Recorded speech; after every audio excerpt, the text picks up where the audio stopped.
Hey guys, what's happening? Welcome to the show. Welcome to Sunday night and yet another episode of the Walking Dead After Show on AFTERBUZZ TV. I absolutely cannot wait to talk about this episode. We had some crazy nonsense happen last week. The whole panel's back together, and they came directly from Stanley's Comic-Con. There's so much Walking Dead to break down. Hang out with us. We'll see you in just 1 second. You're tuning into the destination for TV superfan discussion, AFTERBUZZ TV. And now, let the buzz begin.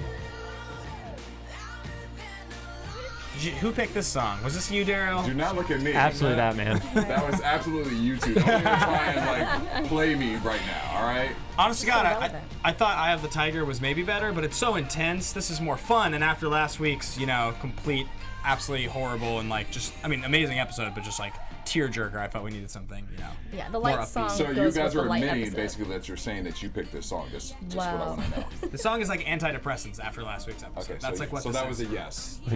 We should probably turn it off before YouTube censors get ticked at us. Yes, so. exactly. So guys, welcome to the show. This is the AFTERBUZZ TV After Show for The Walking Dead. This is episode 2 of season 7, entitled The Well. And the whole panel is here for the first time. We missed you last week, Derrial. Welcome back. Sorry. I'm happy to be back, though. I'm excited. Yeah, definitely. I mean, listen, I didn't need to be here last week because I was so depressed and sitting at home in a dark room by myself. So actually, tonight, I'm in a good That's not the way to watch that episode. I'm in a good either. space. I'm in a good space. I'm in a good space today, so we're good. I almost had to walk out of the room last week and vomit. That's how I felt when I was watching it. Yeah. So I can't even. If I was by myself, maybe I just would have. Maybe my guard would have been down enough. I just would have. Yeah. Because you're worried now after 2 seasons of me judging you. I think we're past that point. I think we're good. We're good now. Look at how I'm dressed right now. I'm not in any spot to judge you, even if it's for puking. So. Well, could you let people? Well, they probably will know what you're dressed like. So I don't know if they would actually know what I'm dressed. well, just like. tell everybody. So, Well, let's do the introduction. yeah, let's do formal There we go, intro. yeah. So, guys. Jumping into it. Thank you for tuning in. I'm your host, Ben Bateman. You can find me at Ben Bateman Media on Twitter and Instagram. And for this year, I dressed up as early 90s Superboy from The Return of Superman. You can find that online. Let's go through our handles and what we dressed up as or our planning is dressing up as. So I am John Carle at the John Carle on all social media, Whiskey and Waffles on YouTube, and I am a mashup of Captain America and a Pokemon trainer. If you see, all my Pokeballs are members of Team Cap. It's cool that you made Pretty them. awesome. I also have one of myself, which is kind of weird. Yeah. Ooh. Sweet. Love it. You guys can find me on Twitter and Instagram at Susannah_Kim. It's SUSANNAH_Kim. I'm going to be a unicorn, I think. I'm being really lazy about it. So I found a headband with a horn, or is that a horn that they have? Yep. Yeah, like the horn. So that's yeah. I think that's what it's going to be. So you're going for unicorn, not sex unicorn. That's I feel like you just throw sex in front of it to make a thing that isn't a character into a thing. But if you want, no? Yeah, I mean, that's what everybody does, we'll see what happens see what the here outfit down. ends up Yeah, right? We'll find out tomorrow. I don't know. Okay. Well, here's the thing. I'm actually changing my costume. I was going as Prince, R.I.P., but now I'm going as King Ezekiel but with better dreads. Please, God, tell me you have a sweet wig. Which I will get into a little bit later about my discussion about the dreads on Walking Dead, but that's a different discussion. Can you be a wait. Oh, go ahead. No, I was just gonna. Can you be a sexy Ezekiel? Absolutely. If we're gonna, I'll bring that. So you Thank can follow me at Derrial Christon, DerrialChriston. Yeah. Welcome back. Welcome to the panel. I'm happy to be here. We're all dressed so differently today. So we're going to get into the episode, breaking the whole thing down. But you guys, the three of you, I couldn't make it today, had this awesome experience today. So somebody talk about it so people know what happened. This is cool. John, you were the moderator. So I was the moderator. It was the three of us, along with Danny Shepard from the YouTube channel Ismahawk, who's a huge Walking Dead fan. And we basically gave a second live in front of a crowd version of what we did on the show last week. It was great because that was the first time Dee and I really had the chance to discuss the episode together. It's true. And then we also had this amazingly interactive crowd. It was 75, 80 people in there, and most of them were contributing. My favorite part was one of the guests that we had, stop stealing the Hawkeye ball. One of the guests that we had was dressed as Negan, looked so much like Negan, Oh my gosh. and was giving the most crazy. Thoughtful, insightful, actually kind of heartfelt in some was a nice cases guy. response. He was a really He was a nice guy. genuinely nice guy. Ridiculous. And he starts saying certain things, and my gut reaction was, wow, I really like what you're saying, but I don't want to. Right, exactly. It made Not no at all. sense. Yeah, Nope. it was fantastic. Was the general fan reaction there pretty just like heartbroken? There's a lot of people that have been angry on the internet about it. I mean, it's a divisive episode so far. I think the majority of people in there loved Glenn and hated to see him leave. Yep. That was the consensus that I got from Yep. that. But there was some really great input. I mean, there was a young woman who was there who We never got her name. we never got her favorite. name, but she had the most amazing insight on why she predicted that Glenn was leaving. It was, you should. Yes. You'll No, I mean, I can't remember exactly the details, but it was something about taking the a picture. picture, It was a picture yeah. that they found And from it last was, season. And it was Glenn that was the one who saw them posted on the wall. Exactly. And, yeah. I did not And pick we up all- on that we at all all. I don't think forgot- any of us did. I think I about might the- have last season, but I forgot about it coming into this Yeah. season. you guys were Yes. talking about the Polaroid that was on the wall when they went to the Yeah, compound. all the Right. smash Yeah. hits. We all talked about that on the show. I feel Not like last week. Not last Oh, week, not though. last Yeah. Well, I wasn't here last Right. week. So But- she's saying that's what, made Yeah. her think, oh, And okay, then it I- could be Glenn. Yeah, and then I said today, I said a little thing of I should have known that maybe Abraham was going to bite it because Yeah. I was at Ralph's in Sherman Oaks Yeah. a month ago, and I ran into Abraham, Michael, yeah. who plays Abraham, obviously, and I ran into him in the salad section of Ralph's, and I should have known that this man was going to not be on the show anymore because they don't let the characters out, outside of Atlanta, Right. and he was just like chilling out, in Ralph's, and I should have known at that moment that he was going to be one of the people. I thought it was like I thought he was there to throw me off. He's like, walking It was all spoiler about me, alert. I thought he was there totally to all throw about you. me off individually. Yeah. But and then he bit it. So Yeah. Well, I think that episode has been well covered, so let's move into Yes. this one. So first and foremost, guys, you can find AfterBuzz TV on YouTube. You can find us on Twitter. You can find us on iTunes. And if you give us a rating or a review, it helps us stay high in the standings. We provide this show for free. We want to continue to provide it for free. And if you give us a rating or a review, preferably a good one, it helps us stay high in the We like that. standings to keep the lights on. So that would be awesome. You can obviously find each of us on Twitter as well as AfterBuzz TV at AfterBuzz TV. So this episode opens up with Carle in a wheelchair and Morgan looking after her. Yep. And Well, it opened up with the fight that was going on, and then having Carle on the stretcher, and then she starts hallucinating. Yeah. which I think it was was like a cart, and she yeah, she was fell off. like on a pull cart, and Right. yeah, so it was a little bit before the wheelchair stuff. sure, but I mean, Yeah. basically the drama of the episode, I feel like that Yeah, cares sure. about that stuff, right? Oh So, yeah, Yeah. absolutely. and we're in the kingdom, and she has sort of no idea what's going on. She adopts this attitude of like, this is what's going on. Where are we? This place is like a fairy tale. Yep. And we meet Ezekiel and Shiva, King Ezekiel and Shiva. First and foremost, were you guys blown away that there was no dramatic reveal on the tiger? I was like, really? We just walked in, and the tiger was just like. It was chilling there already. It was like not even like a close up. It was like a side shot. You saw it in the distance. You heard it. Yeah. And then like Ezekiel's is there, and there's a tiger. And I guess because they showed it in the trailer, it was like everyone knew it was coming already. Yeah. But I was like, how is this not a bigger reveal? This is such a great opportunity. Yeah, and John was. I got to call you out, John. You were not in love with the CGI for the tiger. No, the CGI on the tiger sucked. There was also a shot of the tiger just getting up and spinning around for no reason other than to show we have modeled out a full tiger in CGI. Yeah, I agree. Yeah. Really, I wasn't really bothered by the tiger. It was an unnecessary I wasn't shot. bothered by the tiger, but I'll just go into this. I was bothered by the dreads. You were bothered by the dreads. Yes, because here's the thing. I love you, Walking Dead, but Walking Dead has so much money that they put into the costumes and everything. Yeah. And to me, Michonne's dreads, King Ezekiel's dreads, they don't look 100% all the way there for me. And I just need them to be a little bit better. That's just a personal thing. I just, they don't look all the way natural dreads. Are the dreads you're gonna wear with your costume gonna be better? Probably not, because I don't have all the. They're going to be the same. They're going to be the same. Literally the same weight. They're going to be store bought. But I mean, I'm just saying, that is one thing that I have an issue with a little bit. I have to say that. you Yeah. know. Sorry, I might get people upset about that. Have you But, considered mixing the costumes? Maybe like Prince with dreads? that would be weird. No. That would be weird. really Ezekiel. weird. Please be Prince Prince Ezekiel. as a Ezekiel. man. I kind of like And so I should wear that. purple instead of. Yes. All right, you that's know what? pretty good. That's You know sort what? of You guys epic. tweet me and let me know if I should do that, and Prince then I'll do it. Ezekiel. Yeah, I Prince like that. Ezekiel. Yeah. We'll go for it. So yeah, I was just a little surprised, but I Ezekiel, he's got this big majestic king's delivery Yeah. of what's going on, and he's got his fruit and his he's got his jesters and his and the choir singers and everything, and and he speaks like a lunatic. Let's be clear. Like, Yeah, totally. Like the phrase I wrote down is you've pitch kettled me. I'm like, I don't even have context for what that means. Like that's just Right. weird. Also, I hate Jerry already.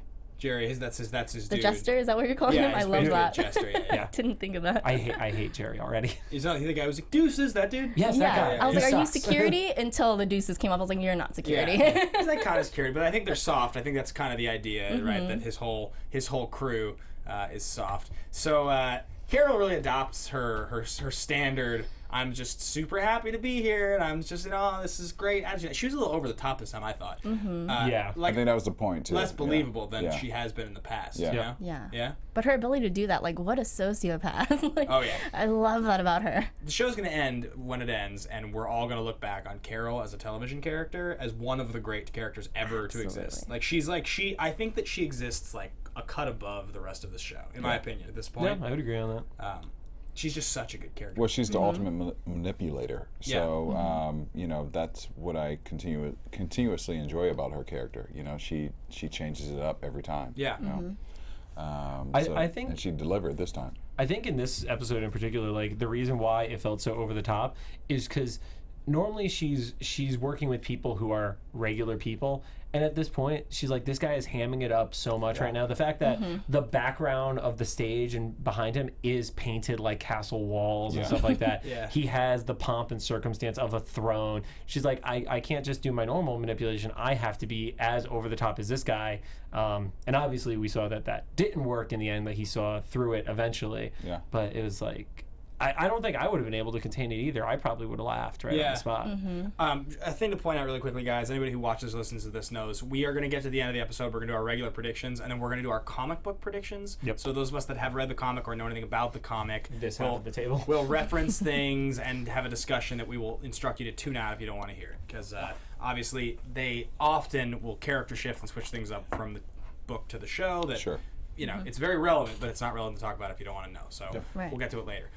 So anyway, yeah, they're chatting, and he's a lunatic. I agree. And she's going full ham to match his hamness, and we have this tiger, and they walk out, and she basically just says to Morgan, like, well, she rolls out actually, but she says to Morgan, like, I'm getting out of here. Like, you can't stop me. And he's like, I'm not gonna let you die. Why does Morgan care so much about saving Carle? I mean, I understand he wants to protect all life because all life is precious. But like, why does he he's just so insistent? I don't know. It's like he feels like he has some responsibility to it. I think in the same way that he was saved, by the other guy, the one who taught him to fight, he feels like he needs to find a person to do that with. And the first person he really encountered was Rick, and he didn't have to do that with Rick because Rick already was on the right path in Morgan's mind. But his encounter with Carle is he sees a killer, and he wants to be able to find the goodness in a person. You can't save everybody, but that was just the horse that he placed his bet on. It also feels a little bit to me like, when I think about it, that I think he feels in some ways that he owes her something because he took the risk on of the wolf at Alexandria, and she was so dead on about how wrong he was in that situation. And he wasn't wrong in the sense that the wolf eventually did actually do something good, but he posed such a major threat and huge risk, and Morgan took these risks to sort of prove his point as a pacifist, and I think a lot of that did backfire. At this point, what's our consensus as a panel? Do we think that Morgan's attitude is justified? I mean, at one point we all were so annoyed we all wanted him to die on the show. We did. Yeah. I still don't think the pacifist mentality works in this world. So you think he's still out of place? And he's just... I think it's an archaic mentality, and eventually it's going to continue to cost us characters, possibly. I'm sort of going to disagree with you, and I'm going to go against what I said last season. Morgan's actually grown on me a little bit because it kind of reminds me of the first time we were introduced to Morgan in the episodes, and he has such a family value. I mean, he was, when I was looking back, through this year of like old episodes, and he loved his wife, his son, and I think that there's something about Carle that draws him into reflecting back in that old life, that he feels a connection to her that he can't let go. And so it kind of changed my attitude a little bit about him, because I feel like maybe it's like that she's like family to him now. And once you're family to Morgan, he will do anything for you. And that's what I kind of feel like a connection with him and Carle. And I feel like Carle really gets that with him, but Carle has become opposite of what she used to be. She's like a loner now almost, you know. She leaves everyone, you know. She's more like what Derrial was in the beginning. Exactly. Yeah. Right. So it's like they're switching roles almost, you know, in a lot of ways. So I actually feel a little bit more connected to Morgan than I have before. Outside of last season, because I did not like him last season. But What do you think, Susannah? I mean, I think his pacifism will work well with the kingdom. So I think, I think he'll find his place there, and I think he does have something to teach as far as, there's an extreme as far as being, the Negan, the aggressive. Like, obviously that works well in this world, but that doesn't mean that that's how it has to be. They can find peace. Obviously, the kingdom's doing well. They've got a lot of harvest going on. So, I think there's a place for it. But as far as, his connection to Carle, I think he would have done that for anyone in the family, I guess you would say. I don't know if that was particularly Carle, but she's the one that's acting out, like you said. She's the one that's isolating herself and leaving, so it just made sense that he would go after her. So we'll revisit his attitude sort of just towards instructing with his attitude, with his teachings and everything that he learned from Eastman in a moment. But let's stay chronologically. So he goes on this mission with King Ezekiel to eventually go make a trade with the Saviors. So a couple things happen. We see that they go hunting for swine, for pigs, and they corner these pigs and they feed the pigs walkers, which is gross. Well, the pigs were already eating walkers just in general too, which is already pretty disturbing. Yeah, totally. But I guess it proves something, because unless everybody who's being fed the pigs is turning, we now know that that's totally okay for animals to eat walker meat, flesh, and not be an infected meat. Yeah, I mean, the one thing that isn't clear to us at this point is, has this happened before? Yeah. Because I feel like if they continually kept getting people that were sick in with the Saviors, they would probably know something's up. So maybe this is the first time testing this theory. That part isn't crystal clear to us. Yeah. But yeah, when we saw that and it was Richard, he's like, yeah, I want them as full of rot as I can. Yeah. You called it. I was like, oh, That was awesome. I didn't know if it was going to come back this episode already or later, but it was like, oh, they're definitely trying to poison some of Negan's people. Right now. Oh, absolutely. Yeah, so maybe you're right. Maybe they're testing the theory out this episode. I thought that was interesting. But so they round up all these pigs, and they get 8 of them, and they meet with Negan's savior characters that we haven't met before. Gavin was the main one, and we haven't met any of them. It was no, those are all new guys. So just once again, Gavin and Jarrett. Jarrett was the asshole kid. Yes. Suggesting just how large the group of saviors are. That we could already have been faced with so many of them, such large groups, and we could then find another group who's making trades with the saviors. They could kill an entire compound of them, and still there's just more and more. Yeah, we have no idea how far this army spreads at this point. But they're definitely trying to suggest that it's like pretty innumerable. It seems that way. Yeah. Well, I mean, but here's my thing. I would not want to piss off the people that are supplying food to me, because I would always think maybe they would do something like, it's like yelling at your waiter. Yeah, it's like, what are they doing to the food? Are they eating walkers or whatever? It's the ultimate spitting. Yeah, I'm like, what? I'm like, you guys are very cocky and arrogant to be getting this food. So. Right. I mean, he made that one comment, though, saying, like, we've taken enough of his time. And that kind of surprised me. I feel like they could have easily just been the bully in the situation. Is anyone familiar with Ants? The movie Ants. Yeah. I totally thought of that. They're the grasshoppers, and they're coming to, like, collect from the ants. So I felt like he could have been a bully about it, but he was a little nice for that's what I thought. I thought he was a little nicer. You'd expect. Yeah. Exactly, yeah. Well, like, sort of keeping the peace, which it's kind of like, it's weird. We've only seen this like a hyper aggressive side from Negan so far in last week's episode, but it does sort of seem like the way that he talks, unless he's just totally full of it, that his attitude is like, I want to keep the peace. Like I want, I want you guys working for me. You're gonna just give me what you have, and I'll keep you safe, and everything will be good. If you follow my lead, you listen to what I say, we won't have any problems. So that's reflective of what he's saying. Yeah. Obviously, we've seen him, not keep the peace now. But, well, I mean, that's the mafia. Like, go back to protection rackets and stuff like that. That's what they did. It was, you give us what you got to do. If somebody talks back, we rough them up a little bit. But unless they really break the rules, that's when you shut it down. And they would go into a neighborhood, mess up one place, and set the example of, this is what happens if you don't pay. All of a sudden, a lot of other people start paying. Completely.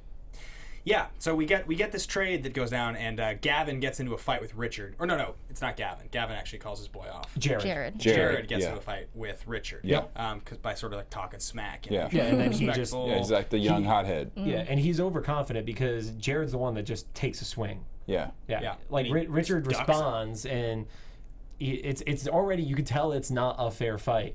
But this kid is so overconfident because of the way that Negan and the Saviors control everything. He thinks he could get away with stuff, and Richard was kind of showing him like, we're bowing to you somewhat, but I'm not taking a knee for this entire thing. Yeah. Yeah, when you have, and you also have, Ezekiel sort of tries to sort of maintain that he has control of the situation. When he tells everybody to lower their guns. Yeah. It's like it's all part of his act that we're finding out is an act that, he did community theater and he is trying to convince everybody that he's got it under control. But I think he's it's a real leader. pretty evident pretty quickly that he is just going to be submissive to the Saviors, that he has no intention of fighting them, that he doesn't believe he can, he thinks they're weak. He's not a general. No. Right. And, there can't be that many there can't be that much stuff to give to Negan. I mean, you're providing that amount of stuff. How hard we've seen it is in this world to actually forage for your group. Yep. This is not sustainable. The fact that they got 8 pigs that quickly, like, that was actually kind of shocking. Yeah, absolutely. Right. So we have this whole interaction, and right beforehand, we have this kid Ben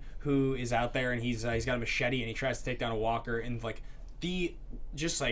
are you kidding me? You hit his shoulder with a machete? Like, what are you even doing out here? Have you not seen what anyone's done to kill these guys? I mean, I was just kind of like, come on, guys, really? Like, it's one, and he took a swing and he hit him in the collarbone, like. He didn't just hit him in the skull, like he. Yeah, he didn't have like a weak hit. He just sucked. But here's the Right. thing: he's a trainee, and clearly that Morgan is there to help him in that process. That's what King Ezekiel is looking at Morgan to do. I feel like to kind of come in and teach this kid. They have that. They had that moment where they were in the cafeteria where Ben was talking about, I believe his son. Is that his son? I wasn't sure if it was his brother or son initially, but it's his son and his father was like this dope fighter, and who got killed. And I just felt like it was, I feel like that's what it's there for. Like, it's Ben to learn from Morgan how to be a better fighter. I kind of got that was his younger brother. What did you think? You thought it was his son 100%? Because he doesn't mention a woman. So he doesn't have a wife, and he doesn't mention losing a wife. He doesn't mention he lost. I wasn't his mom. sure. Yeah, I didn't know if it was his younger that. brother or son. No, I got it that Dutch, the kid, was his like younger brother, or just a kid that he's essentially like helping raise as a big brother kind of thing. Yeah, I didn't actually take it as a kid to him, and the father that he was talking about was his own father being killed, and I think exactly. and that's why Ezekiel has taken him under his wing, because he feels guilty because he was this great person for the community, and it was Ezekiel's poor decision making from him not being a true leader / general that ended up getting Ben's dad and 7 others killed. Sure. Yeah. Yes, and his younger brother Dutch, affectionately named after the lead character played by Arnold Schwarzenegger in the 1987 film Predator. A classic action character. Not necessarily named after that, but name another person who goes by the name of Dutch that you can think of. Dirty Dutch Mantel, classic wrestler. You think it might have been Dirty Dutch Mantel? No, not at all. I'm just pointing out there's more than one Dutch. Just saying, guys, in the chat, if you love Predator as much as I do, I would have been honored to be named Dutch.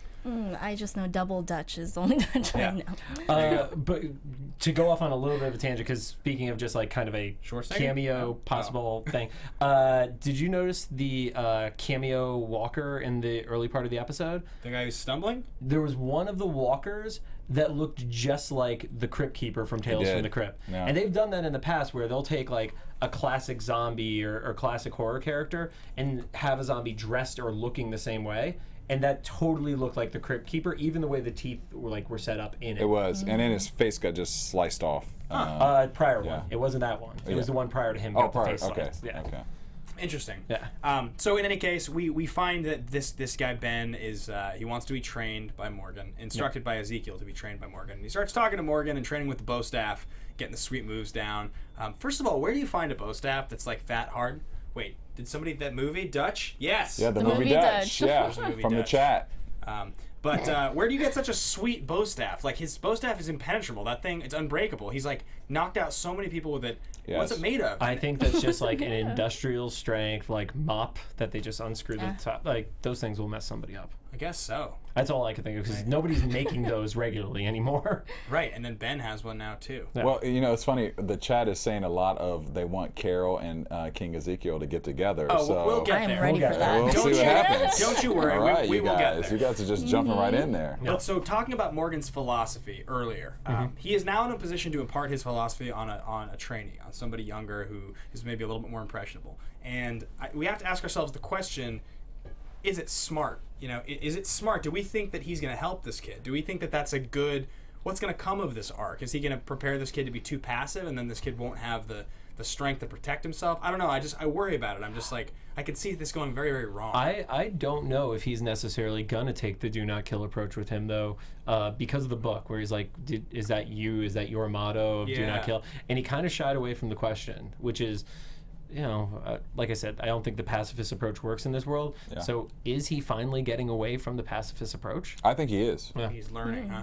I think he is. I think damn that time. I think the old Morgan is not what we're going to see in this new Morgan this season. And Ben's gonna bring that out. And in then him. Ben's going to bring that out of him. Yeah, and Carle. I think Carle will too. So this is another connection. How did this episode compare to episode 5 from last season after Glenn doesn't actually die, but, you know, which at the time was one of the most shocking episodes we had ever seen? This is the same situation where it dials it back, gives us a much, much more mellow episode. That episode was the Eastman episode. That's the double It was. long origin of Morgan's new philosophy episode. Yep. How do we think they compared? I actually think that's in a vacuum, that's one of the best episodes of the show. I think it's a great episode looking back on it. It just came at such a bad time that it was very hard to stomach it right then. Well, I also argued that it was too long an episode. It was too long of Yeah, an episode. if that, I would say if that episode had been a standard length episode, it would have been a much better episode. I agree. That was the only reason I didn't like it, was a pacing perspective.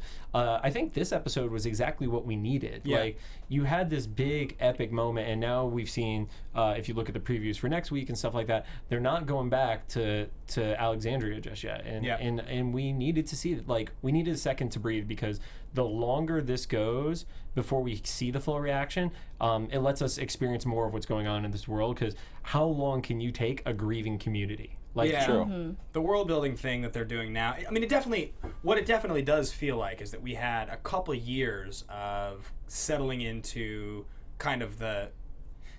like, we're drifters, we're struggling, we're on the road, we can't eat. They find themselves in Alexandria and they're having to sort of like teach these people, no, like, even though we're behind these walls, we're still in the wild. Till finally, Rick has that moment of, we can live here, we can exist here. Yeah. Which is sort of right before all of this stuff starts to go down with Negan showing up. Yep. And so we're now in, I think, to the next phase of the show where, like, Rick and the group, they very much want to protect a life. And that's what you're meeting the kingdom and you're meeting the hilltop, where it's sort of like, okay, there's multiple communities and you guys want to protect something too. Yep. So I do think that it's necessary to take that breath of fresh air to world build. You need to Yeah. know what the kingdom's like. You need to see the hilltop. You Yeah. need to see the saviors and where they live, and really, what are we dealing with? What's it going to take? Because obviously we're gearing up for this massive hurdle the show has to deal with, which is obviously a super, super badass villain. Yeah. Right. So, yeah. I love how it shows like how relative these worlds are too, because we're seeing obviously Carle and Morgan are so unaware of what's going on with their family, you know, and they're No clue. sitting here, you know, listening to a choir and having Yeah. pomegranates. I love seeing, the opposition of that compared to what's going on.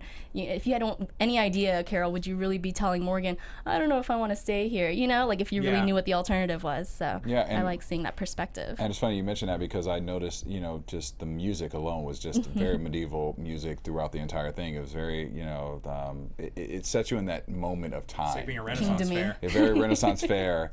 And it was funny too, because even the fact that you brought up Carle and the fruit, I was wondering, did she not take the fruit because she didn't trust him, and trust the team, because Maybe. she didn't want to believe what they were projecting. I think it was actually the whole emphasis that you saw it in her room, and then when Ezekiel gave his first speech about the well, is you take from the well, you give replenish, back to the you well. You replenish replenish the well, yeah. And I think it was her literally doing as much as she could do without having to owe anything. Yeah. She's very big on paying debts.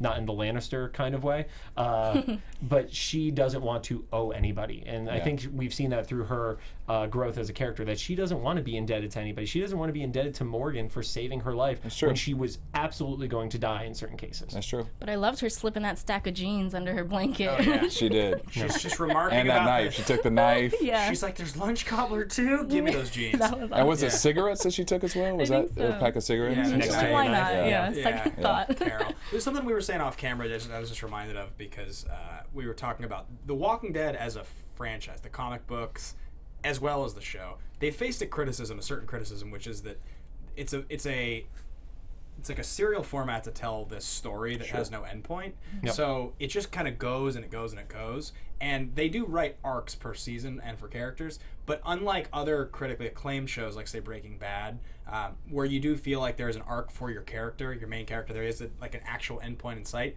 I think it's why you get such unbalanced storytelling. I think it's the reason you can have an episode like the last one that is such just jaw-dropping, seared into your mind, impossible to forget television, followed up by what, in the grand scheme of the 100+ episodes the show has had now, right? True. Yeah. Is ultimately a very forgettable episode. Yeah. I mean, this will be remembered as the first time we meet Ezekiel, but it's not going to be an episode that stands out in our minds. No, you're only Right. going to remember, oh, they had a conversation where you learn Ezekiel's backstory, but this is not an epic and momentous episode with that regard. But I agree here's totally. where I'm going to disagree with you a little bit, because I said this earlier to you. I said I wanted to hate this episode because last did. week I just didn't feel like it was going to be anything that would stay in my mind. But I actually really liked King Ezekiel. So the way that they introduced him in this episode, it kind of is a little bit more memorable for me. You know? Right. Well, I mean, I think that came to if it had just been King Ezekiel in his King Ezekiel character, I think you would have disliked the episode. The fact that he got real. he broke character Yeah. for her because he realizes how important a person she is. Because if it was just a general person who came to this community, I don't think he would have ever considered doing it. But he sees something special in her. Yeah. You know, you can't bullshit a bullshitter bullshit, because they know they're cut from the same cloth. Yeah, and he got Brother Man. Let's just keep it real. He got Brother Man on her. He absolutely did. Let's call it as call it what it is. He got Brother Man I mean, on her. when he- And I appreciated that. 'Cause I'm just just the way he saying. went, oh, she was like, oh, you're I was like, real. oh You're shit. I was like, all right, I see you, Ezekiel. I As see you, soon as brother. she went real, I was like, God, I hope he does. And when he did, He did. oh, He it went was there. so satisfying. I was satisfied. I was like, I love you now. the speech that he gave and you know saying, you know, I was a zookeeper, I did community theater, I played 3 kings, Arthur, Macbeth, and Martin Luther. I was like, okay, that's awesome. I love it. Awesome. And he let her in on something He that did. I guarantee Jerry doesn't know, probably Richard doesn't know. Most of that community has no idea that he faked it till he made it. Yeah, I'm curious to know who knows the real Zeke. I say 1 or 2 people. I would at say most. Jerry would be the only one, think so? probably, right? Maybe. I think Jerry's too stupid. I wouldn't even be surprised, really hate honestly. Jerry. I If wouldn't no even be one- surprised if no one knew. Yeah. I would Yeah. love might for be Carol true. to be Yeah. the first. Yeah, I mean, so you start talking about that, which is what the next thing I wanted to get into. That conversation between the two of them, as Carol, you know, is on her feet and she's gonna leave. She's in the garden of earthly delights or something. Yeah, I where- mean, it was definitely a Garden of Eden Yes, metaphor for sure. going. you know, Ezekiel is lurking. And he starts talking to her, and he's like, "Leave us." And you know, Jerry's like, "Deuces." And I hate him. I freaking hate You him. did hate. You hated him. oh, You're not having it. you're gonna be so sad when he's murdered brutally, though. Well, he wants it to I happen. feel so I want the bad. tiger to do it next episode. I He's don't even such care why. he's such a like an innocent, just fun-loving guy. He's a doofus who has no place in this new world. No, get out of I've here. said a lot of really heartless things today Yeah. between the panel It's and the okay. show. It's very That's how you true. feel. It's all good. Well, it makes you guys look even nicer by comparison. So thank you. So, so this conversation starts to happen between the two of them, and I do like that it's never shit a shitter and that whole thing, and he breaks character. I thought that was the strongest writing in the episode. It was great. And it was great, and it immediately connects you to this character, and you like him right away. Yep. You understand why there's a tiger, which is cool. You Yeah. know, obviously, they kind of had to explain that. Yeah. It would have been really tough. So, and this is a spoiler-free thing. With the comic, didn't it take a lot longer before we got that reveal with Ezekiel, or was it right up front? I can't remember. Pretty quick. I can't remember. Pretty quick, yeah. It's pretty quick. Yeah, I love that conversation. I thought it was great, and he doesn't quite convince her to stay. He says some sort of ambiguous stuff. What and- if you go but don't go? Yeah, kind of puts her on her way, and she she decides to go with Morgan, and he escorts her out. And she goes to. Now, did she know where she was going? Was there a house, or she just found a house? That was one of the houses that the fight was happening in front of. Yeah. Oh, got it. And at the beginning, Morgan carved the arrow in front of it. So there was debate with us: was it the arrow or was it a C? I thought it was the arrow of this is the direction I have to walk to go home. Got it. But you guys saw it as a C. I saw it as a C. I thought it was a C, yeah. And then he marked it. So I was curious to think, like, if he already knew from the get-go, Carol's not going to stay wherever we're going. This lady's going to come back out. So leave. he kind of already saw a white picket fence house. Maybe this is where I'll put her or let her come to. Yeah. So Yeah. I don't know if maybe he forethought that. Or... Well, I mean, when she was going in and out of consciousness, somebody's like, what are you doing? He goes, I'm marking my path back. Right. So that was why I leaned to, that was an arrow pointing which That way makes to go. sense. But I do think that he definitely had intentions of going back there by putting the mail flipper up at the beginning of the episode. Right. And then, the pretty blatant symbolism of, you don't have to pick up anything here is what it means when you put that down on a mailbox. So Carle shows up to the house, and she clears the one walker. Yep. And of course Zeke shows up with Shiva and a pomegranate, and suggests either one of two things: that he thinks she's really important and wants to keep her around for some reason, or the thing that we were all sort of feeling, I think, which is that there's a little bit of romance going on there. No, you don't buy it? No, I romance. didn't think romance. I thought that it's like calling a spade a spade. He saw himself in her. Yep. He saw that she was a gamer. She knows how to play the game, and he knew how to play the game. It's like when she was given that at the beginning when they first got introduced. She was like, "Oh yeah, this is wonderful." He saw through that shit. That's what I felt like. He saw it, and he was like, "You know what? I'm gonna call you out about it a little bit later." But he wanted to acknowledge the fact that he knew who she was. He saw her. It was like he said saw you her. got me with it. He said right. He admitted to being fooled, right? He said. Yeah, you fooled me at the beginning. Yeah. So, but what I guess I'm wondering is, do you think he went to her house that she was staying because he just wanted to be friends? He thinks that she's cool, and he thinks that she's like a soul he can connect to. Be honest with. Yeah, I mean, I think it's a breath of fresh air for him, and like a little escape for him to be able to be himself. Like, be he himself. can't be himself around anyone else. He has to be King Ezekiel. But with her, she already knows, So I think it's a little retreat, maybe a little recess for him. Yeah. But no romance. I mean, I think it could lead to that. Look at the way when he was explaining to her where he came from and his backstory and everything like that. When he's on the throne and when he's walking around, he's all prim and proper with his walking stick and stuff like that. He was man spreading on that couch. Like, he was just like, nobody else is around right now. I get to actually be myself in front of another person. Yeah. And I think that was a huge relief for him. Absolutely. So he essentially has this kindred spirit now of, if I need to turn it off and still be around another human being, I trust you to be that human being. Like he also said, was like, fake it till you make it. And he said exactly. He shows up and he's like leaning in the doorway. He's a white T-shirt on. He looks a little more like a dude, Yeah, he looks like a real person. I don't know, guys. It wouldn't immediately, from the two of them sitting there together, I didn't get a romance vibe that she was into him, and I more did get the vibe that he was just she thought she was cool. But I also got the feeling with him showing up that they might go in that direction. Carol's only ever had her ex-husband, and then she was with Tobin for a very short moment, but that's it, right? She had we always were stuff. hoping that Daryl But or it something never would. It materialized, never, right? it never happened. And they're too much like family now. I think it's Yeah. way past that. Yeah, so she really never got to. Oh wait, you know what?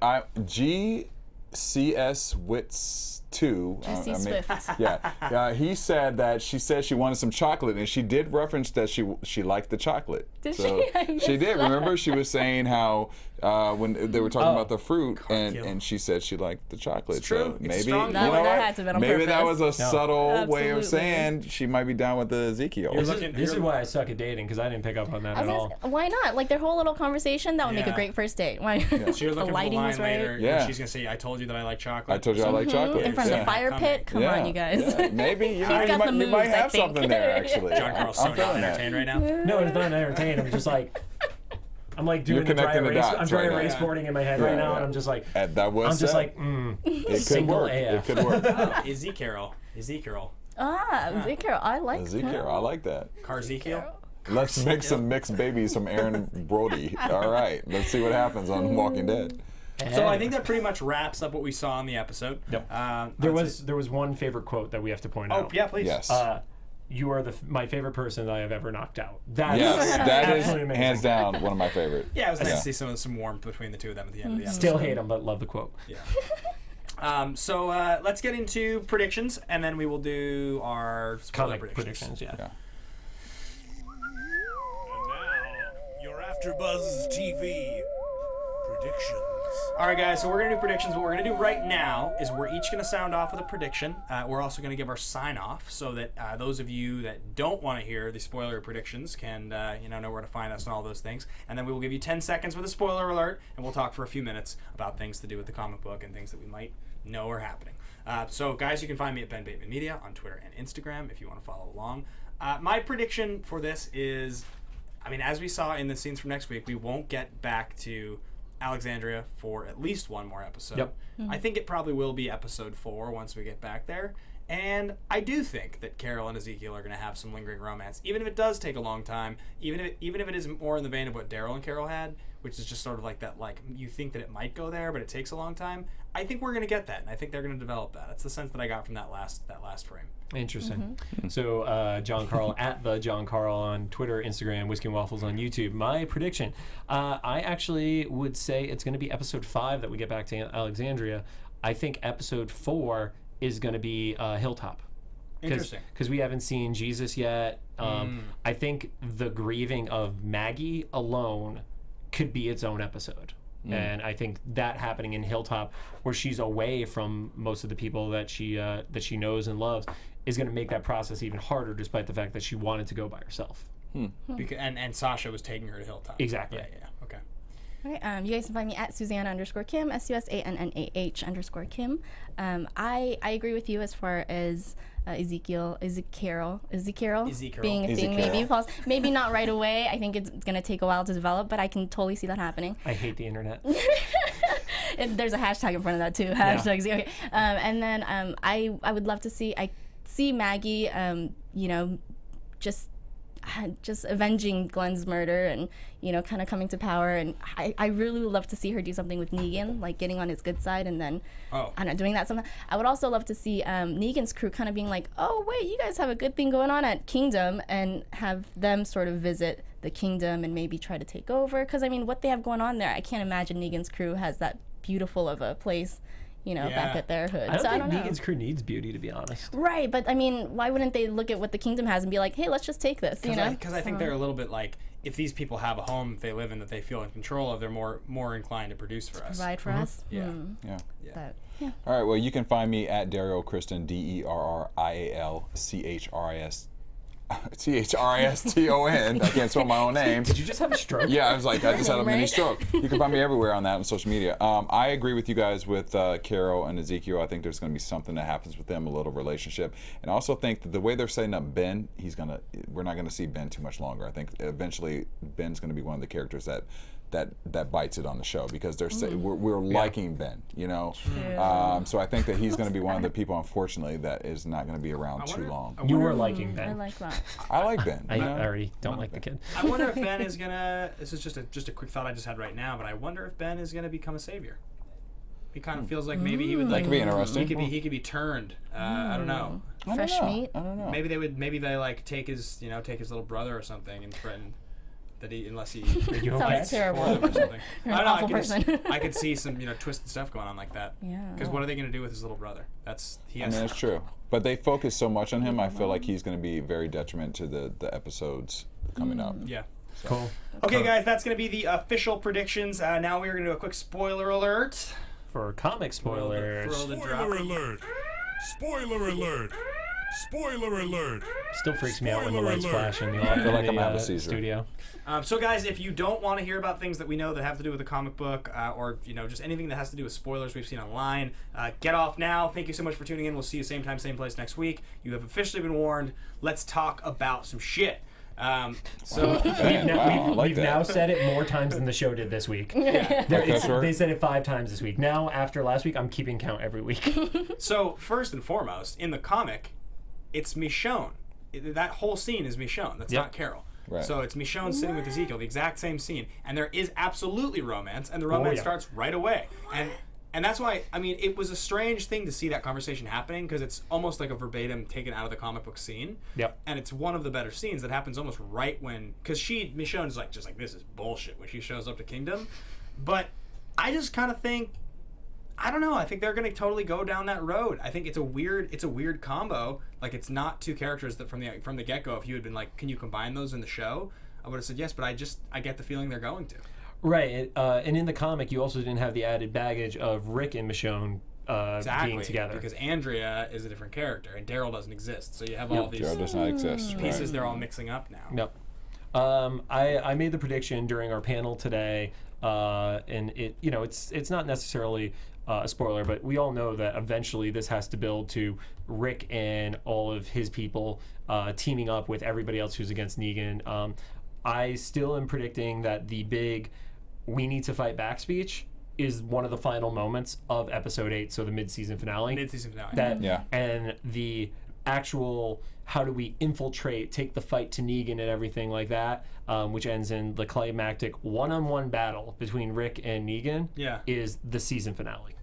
Yeah, I mean, we talked about this a little last week, and I wonder what you guys think. The story in the comic, the Negan story, like from beginning to end, and I guess there's no need to really spoil it ends in the comic. I mean, we're in spoiler section, but we don't need to. We don't need to say that one. Yeah, we're still really far away from spoiling that one. The way that it gets there, though, and all that, it takes a while. I want to say it's like a couple years of comic books. It's like 20-ish issues, I believe. Yeah. So what I'm wondering, because Glenn's death was issue 100. Yeah. And then I read it in trades, and it literally took me like close to 2.5 years to get the trades that go through that entire story. So immediately after, though, that's the thing is when I talk about the different sort of phases of the story, we're about to get into this awesome phase of the story, and I'm wondering if they're going to give it to us for one season.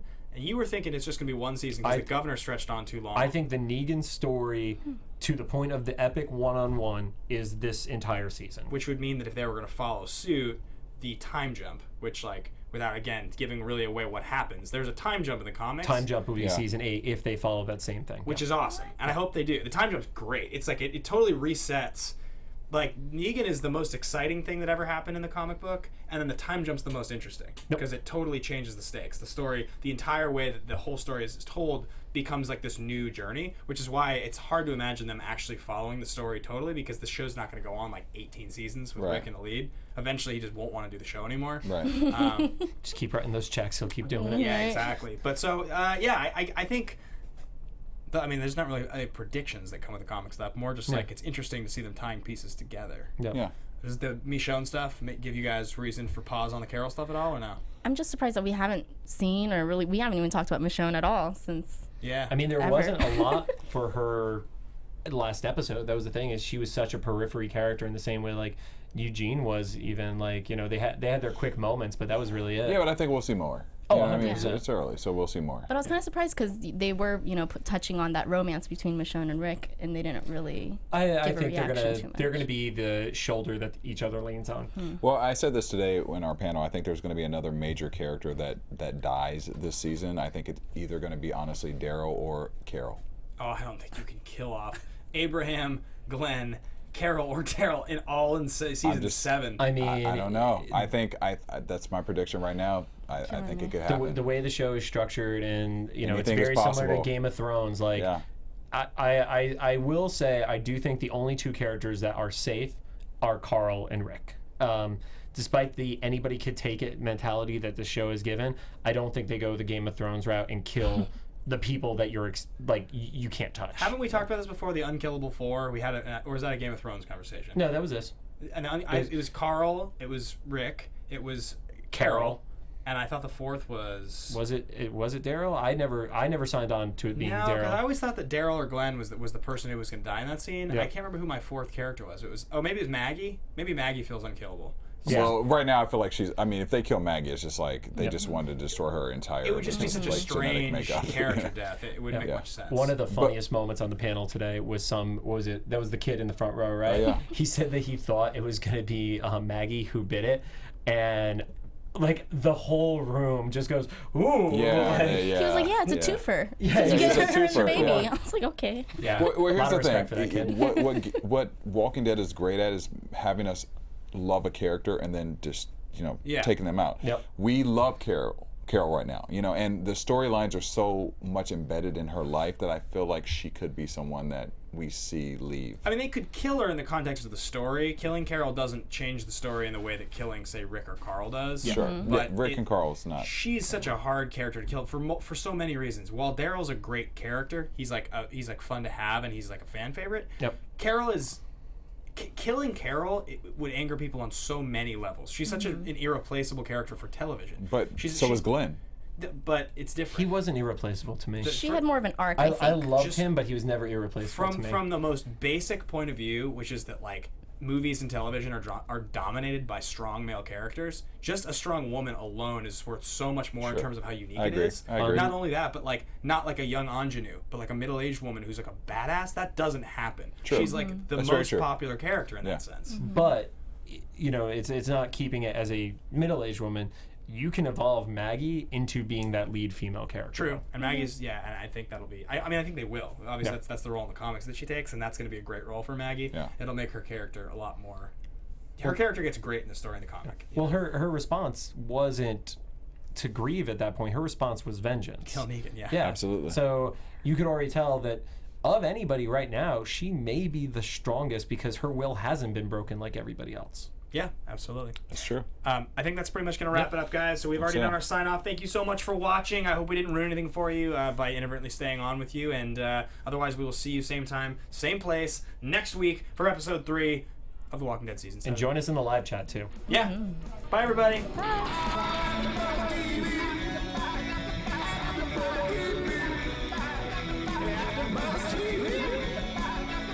From executive producers Maria Menounos, Kevin Undergaro, Phil Svitek, and the entire AfterBuzz TV staff, we would like to thank you for listening to the AfterBuzz TV network. To watch or listen to other after shows and post comments or questions, be sure to visit AfterBuzzTV.com. I'm Sir Richard Wentworth, and this has been a presentation of AfterBuzz TV. See you later. The views expressed herein are those of the hosts only and do not necessarily reflect the views of AfterBuzz TV or its owners or principals.